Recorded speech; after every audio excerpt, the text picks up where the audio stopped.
Okay, so what are we going to build? We're building an application to manage lessons, and users can be as teachers or as students on these lessons, and will be able to mark their attendance. Now, at the moment, we already have a users table by default from the boilerplate application that we have.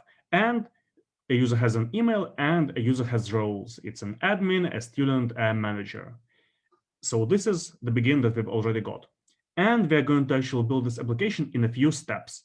So first, we're going to add classrooms, products, and batches.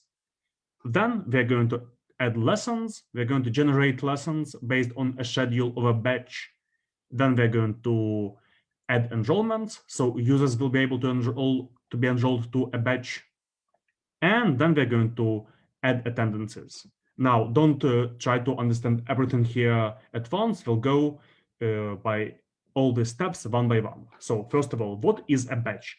A batch is basically a group of students with some kind of special characteristics, like a group of students that study the product name math or science or biology. The product is going to have some specific duration, and if it is a paid product, it will have a price.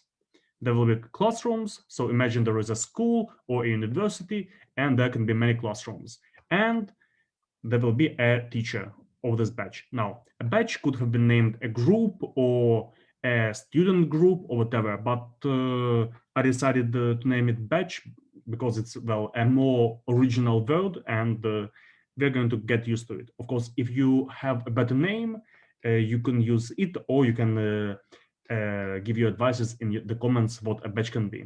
But basically, a batch has a user ID, so a regular teacher that teaches this group of students, this batch.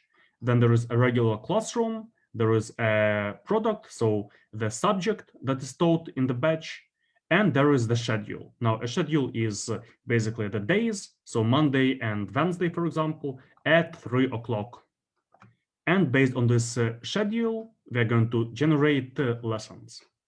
Now, the user here is the teacher of this batch. So let's go one by one, and we'll create these three tables. First, we're going to create classrooms.